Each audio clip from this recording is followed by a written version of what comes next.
अर्जुन आज खूप आनंदात होता. श्रावणीला भेटण्यासाठी तो पुण्यात आलेला होता. दोघेही मुलींच्या हॉस्टेलपासून जवळच असलेल्या एका आईस्क्रीमच्या दुकानात भेटले.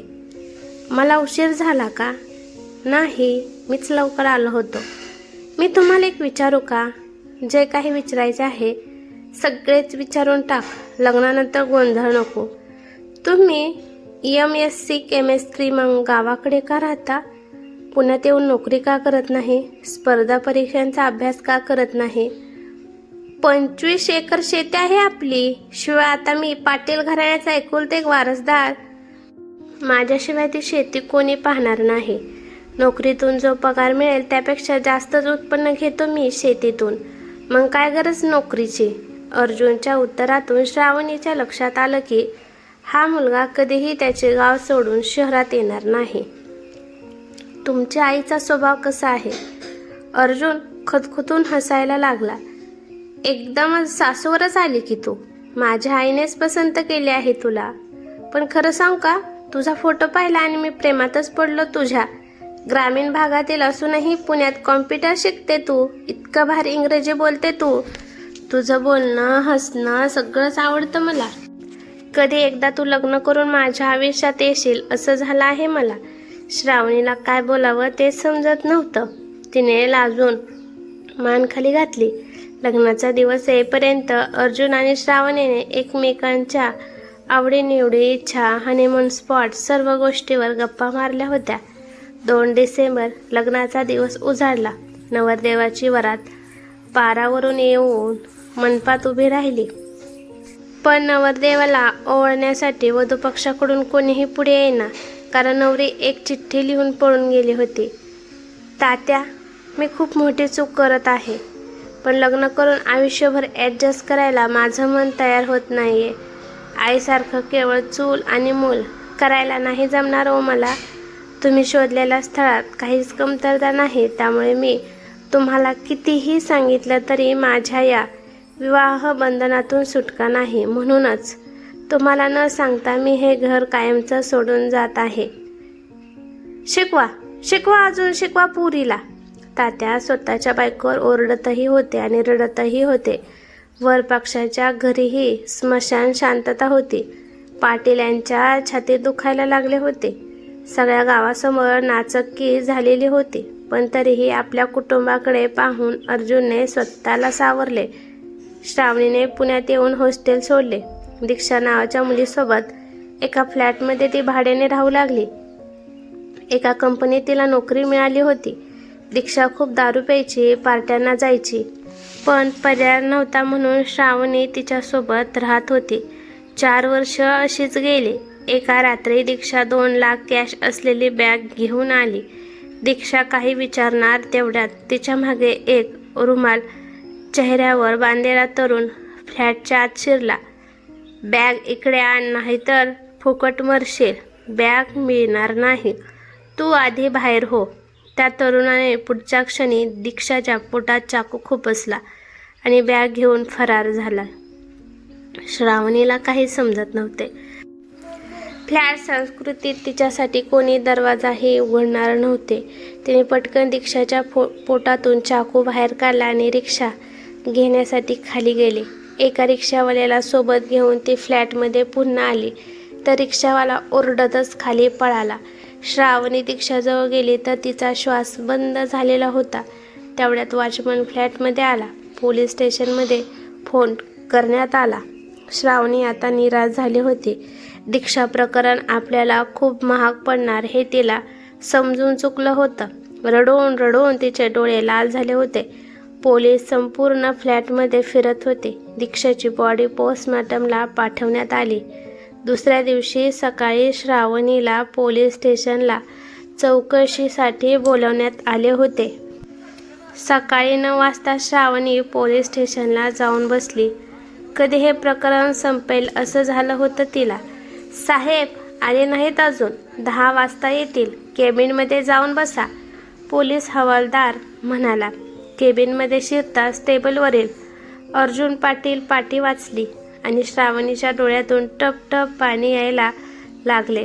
तेवढ्यात अर्जुन दाखल झाला.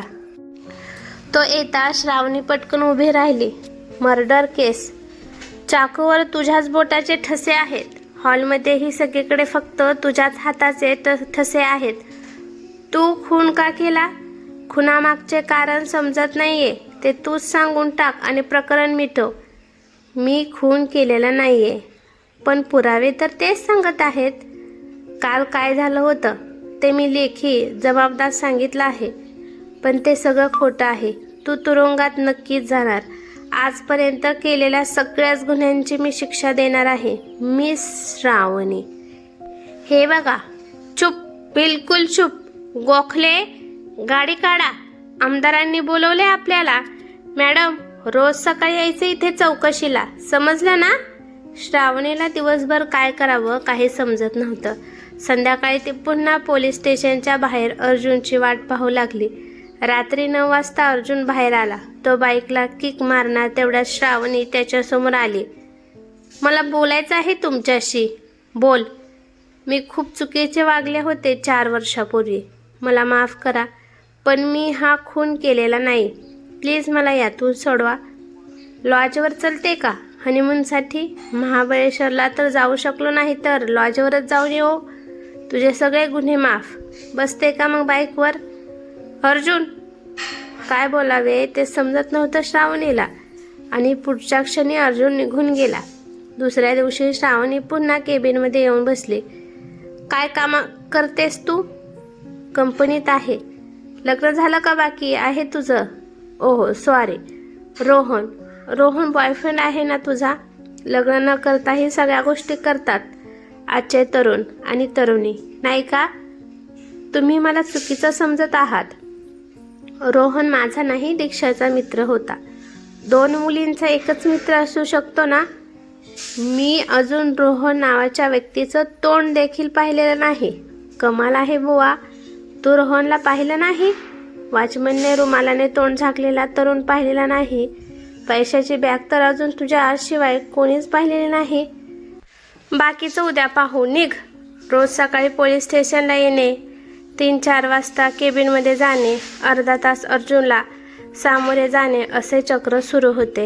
अर्जुन श्रावणीचा अपमान करण्याची एकही संधी सोडत नसे. कधी लेडी कॉन्स्टेबल समोर तर कधी स्टाफ समोर. 2 महिन्यापासून हे चक्र सुरू होतं. श्रावणीची नोकरी गेलेली होती. गावाकडे श्रावणीची चिंता करून करून आई दवाखान्यात ॲडमिट झालेली होती. सतत 24 तास एक माणूस तिच्या मागे फिरत होता. नेहमीप्रमाणे आजही चौकशी चालू झाली. रोज रोज चक्रा मारत आहात, त्यापेक्षा गुन्हा कबूल करा ना. श्रावणी काहीच बोलत नव्हती. ती फक्त खाली मान घालून बसली होती. जी मुलगी मायबापाला झाली नाही ती मैत्रिणीची काय होणार? रोहन कोण? बॉयफ्रेंड आहे. कालच पकडला आहे मी त्याला. 2 लाख कॅश असलेली बॅग सापडली आहे त्याच्याकडे. अर्जुन श्रावणीच्या खुर्ची शेजारीच टेबलवर बसून बोलू लागला, पण तरीही श्रावणी काहीच बोलत नव्हती. आपल्याला तुरुंगात जावंच लागणार आहे. आपण आपल्या आईवडिलांना आणि पाटील कुटुंबियांना जो त्रास दिला त्याची शिक्षा आपल्याला मिळणार आहे हे तिला समजून चुकलं होतं. तेवढ्यात तात्या केबिनमध्ये दाखल झाले. तात्याने केबिनमध्ये शिरताच दोन्ही हात जोडून अर्जुनच्या पायावर डोकं ठेवले. साहेब, माझी बायको खूप सिरियस आहे. आमच्या मुलीकडून चूक झाली, त्यासाठी मी तुमची माफी मागतो. माझ्या बायकोसाठी माझ्या मुलीला खुनाच्या या केसमधून सोडवा ही नम्र विनंती करतो तुम्हाला. आहो तात्या, सगळं ठीक होईल. श्रावणी पाठमोरी बसूनच सगळं ऐकत होती. तात्यांच्या नजरेला नजर देण्याची हिंमतच नव्हती तिच्याकडे. पण तात्या बाहेर पडताच टेबलवर डोकं ठेवून धाय मोकलून ती रडू लागली. तू बाहेर निघ आता. संध्याकाळी बोलू. का? संध्याकाळी का? आताच बोला. मी खून केला आहे ना असं स्टेटमेंट पाहिजे आहे ना तुम्हाला? मी तयार आहे गुन्हा कबूल करायला. सहन नाही होत मला आता. बंद करा हा खेळ. तुमच्यासोबत लग्न म्हणजे केवळ पाटीलवाड्यातील शोभेची बाहुली बनणं होते. स्वतःचा निर्णय क्षमता गहाण ठेवून नवऱ्याच्या मागे चालणं पटत नव्हतं मला. माझं शिक्षण, माझी मेहनत वाया जाणार होती तुमच्या घरी आणि तात्यांना सांगून काही उपयोग नव्हता. मग काय करायला हवं होतं मी? ती रडतही होते आणि संतापून बोलतही होते. मला सांगायला हवं होतं ना, मी बोललो असतो तात्यांशी. तुमचं ऐकून तात्यांनी मला पुण्यात पाठवलं असतं का? अगोदरच त्यांचा मुलींच्या शिक्षणाला विरोध होता. आईने भांडून भांडून मला पुण्यात शिकायला पाठवलं. शेवटच्या क्षणी असह्य झालं आणि मंडप सोडून पळाले मी. आणि माझं काय? माझ्यासोबत 4 महिने फिरलीस, माझ्या भावनांशी खेळलीस, त्याचं काय? माझ्या आईवडिलांचा यात काय दोष होता? मला वाटत होतं तुम्हाला फोन करावा, पण हिंमत होत नव्हती. तुला जे करायचं होतं ते तू केलंस. आता मला जे करायचं आहे ते मी करेल. निघ बाहेर. श्रावणी हताश होऊन पुन्हा बाहेरच्या बाकड्यावर येऊन बसली, पण डोळ्यातील अश्रू थांबत नव्हते. सर, ती मुलगी खूपच रडत आहे बाहेर. तिला घरी पाठवू का? अर्जुन काहीच बोलला नाही. शेवटी गोखलेने स्वतः श्रावणीला घरी सोडून दिले. श्रावणी गावाकडे गेली, आईला भेटली. दोघीही गळ्यात गळे घालून रडू लागल्या. माझी पोरगी, कशात अडकलीस? तुझ्याकडून खून होणे शक्यच नाही. कशी सुटलीस तू आता यातून? मी तुम्हाला सगळ्यांना छळलं ना, म्हणून मला ही शिक्षा मिळाली आहे. आई म्हणतात ना, पेरतो तेच उगवतं. काही होणार नाही आहे तुमच्या पोरीला. केस सॉल्व झाली आहे मावशी. रोहन नावाच्या माणसाने गुन्हा कबूल केला आहे. दीक्षाचा प्रियकर होता तो. दोघांचाही पैशावरून वाद होता आणि त्यातच हा खून झाला. तुमची मुलगी निर्दोष आहे. आता लवकर बऱ्या व्हा आणि दवाखाना सोडा. अर्जुन पटपट बोलून निघून गेला. श्रावणीचा स्वतःच्या कानावर विश्वास बसत नव्हता. ती अर्जुनच्या मागे पळू लागली. सर, सर, मी तुमचे हे उपकार कसे फेडू? लग्न कर माझ्याशी. काय? Just joking.